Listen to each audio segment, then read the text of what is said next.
আসসালামু আলাইকুম, সবাই কেমন আছেন? আশা করি সবাই ভালো আছেন। আজকে আমি আসছি আপনার সাথে কথা বলবো একটা বই নিয়ে। বইটা হচ্ছে আহ, দেখেন বইটাকে দেখাই আপনাদের, এই বইটা সবাই চিনেন কিনা। বইটা হচ্ছে ফটোগ্রাফি ডিকশনারি। এটা বইটা লিখলেন সুদিত সালাম ভাই। ভাই বললে ভুল হবে, স্যার বলতে হবে নাকি, উনি অনেক ভালো আর কি বাংলাদেশের ফটোগ্রাফি ইতিহাসে বা আপনার তিনি কিন্তু আগে তার একটু নিয়ে আমি তো অনেক বইটা আগে অনেক কিনছি, তার নিয়ে একটু পড়াশোনা করলে দেখবো যে সে কিন্তু মনে করেন অনেক আগে থেকে হচ্ছে তিনি একজন সাংবাদিক ছিলেন আর কি। পরে যোগ দেন আলোকচিত্রী হিসাবে। উনিও অনেক ভালো ছবি তোলেন, কিন্তু বাংলাদেশে তার ভালো নাম ডাক আছে। তিনি তার কিন্তু পেশার পাশাপাশি বই লেখেন আর কি। তার কিন্তু আরও বেশ কয়েকটা বই আছে আর কি। প্রতি বই মেলায় তিনি ট্রাই করেন যে কয়েকটা করে বই দিয়ে অ্যাটলিস্ট একটা বই পাবলিশ করার আর কি। তার কিন্তু সব ম্যাক্সিমাম বই হচ্ছে আমাদের ফটোগ্রাফি রিলেটেড আর কি, কিন্তু ভালোই সাড়া পায়। যার মধ্যে এই বইটা মোটামুটি অনেক ভালো। আমি বইটা কিনছিলাম 2022 সালে, কিন্তু এগুলো অনেকটা পড়ছি। মানে অনেকটা পড়ছি বলতে কি, এই পাশ থেকে এ পাশ ছেড়ে ছেড়ে পড়ছি আর কি, সম্পূর্ণ একবার ঠেকাতে পারিনি আর কি। কারণ কিছু কিছু ওয়ার্ড আছে অনেক কঠিন, যেগুলো আমাদের মাথার উপর দিয়ে যায়। কারণ তখন আমি ছিলাম মনে করি বিগিনার লেভেলে, তো সব ওয়ার্ড এত ফার্স্ট মাথায় মনে করেন অ্যাবজর্ব করা আমার পক্ষে টাফ ছিল।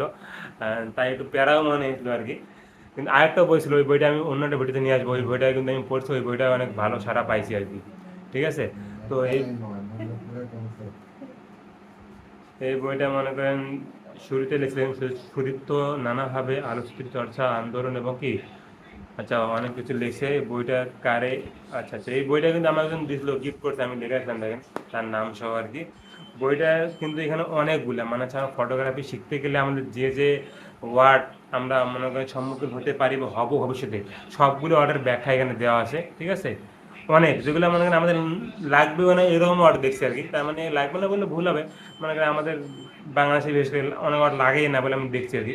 কিন্তু যারা মনে করেন আরও মনে করেন প্রফেশনাল লেভেলে বা আরও আল্ট্রা লেভেলে যাবেন, তাদের জন্য অবশ্যই ওগুলো ওয়ার্ড জানা দরকারি আছে বলে আমি মনে করি। তাই আপনারা যারা আপনাদের এই স্কিলটাকে ডেভেলপ করতে চাচ্ছেন, মানে ফটোগ্রাফি স্কিল বা ছবি তোলার যে স্কিলটাকে আপনারা আছেন ডেভেলপ করতে, তারা অবশ্যই এই বইটা পড়বেন। এই বই পড়ার পাশাপাশি আরও বেশ কয়েকটা বই আছে, যেমন ফটোগ্রাফির মনন কৌশল, এটা হচ্ছে মনে হয় মাহবুব রহমান স্যারের লেখা। ওই বইটা কিন্তু মনে করেন বাংলাদেশের সবার আগে যে বইটা পাবলিশ করা হয় হচ্ছে ফটোগ্রাফি নিয়ে। ওই বইটা মনে করেন প্রায় 90 দশকের লেখা মনে হয়। ওই বইটা সবার আগে বাংলাদেশে পাবলিশ করা হয়। তখন বাংলাদেশের মানুষ বুঝতো না ফটোগ্রাফি কি, ক্যামেরা কি, হ্যাঁ আরও অনেক কিছু আর কি।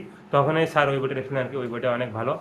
তো আপনারা যারা বেসিক শুরু করতে যাচ্ছেন, মানে বেসিক লেভেলে যারা জানেন না এখনও যে ফটোগ্রাফি সম্পর্কে একটু, মানে ছবি তুলতে পারেন কিন্তু বই নিয়ে বা ওই কনসেপ্ট নিয়ে কোনো ভালো আইডিয়া নেই, তারা অবশ্যই এইগুলো বই পড়বেন। আপনাদের স্কিলটাকে ডেভেলপ করবেন এবং এই বই পড়ে আপনার ছবি তুলবেন আর কি। এটা আমার জন্য, এটা কম্পালসারি না যে বই পড়ে আমার শিখতে হবে, কিন্তু আপনার নলেজটাকে আরও বৃদ্ধি করার জন্য অবশ্যই আপনার বই পড়া উচিত। অনেকে কিন্তু বই না পড়েও অনেক ভালো ছবি তোলে। ঠিক আছে, এটা আমি মানতেছি এবং এটা করা যায় এবং অনেকে করে, কিন্তু আপনার মানে জ্ঞানটাকে আরও সমৃদ্ধ করতে অবশ্যই বই পড়ার গুরুত্ব অপরিসীম। তাই আপনারা ফটোগ্রাফি বিষয়ে বই পড়তে চাইলে অবশ্যই এই দুটা বই পড়বেন। আমি যেহেতু এই বইটা পড়ছি, এখান থেকে দু একটা ওয়ার্ড আমি এখানে একটু বলে শোনাই আর কি। ও আচ্ছা, এখানে কিন্তু বা বিশ্বের মনে করেন যতগুলো ভালো ভালো ফটোগ্রাফার ছিল, তাদের নামও কিন্তু এখানে লেখা আছে, তারা কোন বিষয়ে ফটোগ্রাফি করতো সেগুলোও কিন্তু এখানে লেখা আছে আর কি। আচ্ছা, তাই আপনারা সবাই এগুলো পড়বেন আর কি। সব কিছু নিয়ে এখানে আছে, অটো ফোকাস, কালার গ্রেডিং, এএফএস, সব কিছুই আর কি।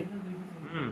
মানে এটা আবার কিছু ওয়ার্ড বাই ওয়ার্ড, মানে হচ্ছে আমরা ডিকশনারিতে যেমন কোনো কিছু বললে যেমন ওয়ার্ড বাই ওয়ার্ড দেখি না, সেরকম এখানেও কিন্তু ওয়ার্ড বাই ওয়ার্ড লেখা আছে। মানে হচ্ছে এর পরে কোনটা আসবে, এর পরে B C D etcetera etcetera এইভাবে জেড পর্যন্ত লেখা আছে আর কি। এটা হচ্ছে আমাদের, এই জন্য এই বইটার নাম হচ্ছে ফটোগ্রাফিক ডিকশনারি আর কি। মানে হচ্ছে ফটোগ্রাফির যে ওয়ার্ডগুলো আমরা ইউজ করি, ওয়ার্ডগুলো এখানে আছে কিন্তু ডিকশনারি আকারে আর কি। তার পিছনে আমার বন্ধু অনেক নয়েজ করতেছে আর কি। তাই হোক, এখানে কিন্তু আরও অনেক কিছু মানে হচ্ছে দু একটা ওয়ার্ড মানে পড়ে শোনায় আর কি।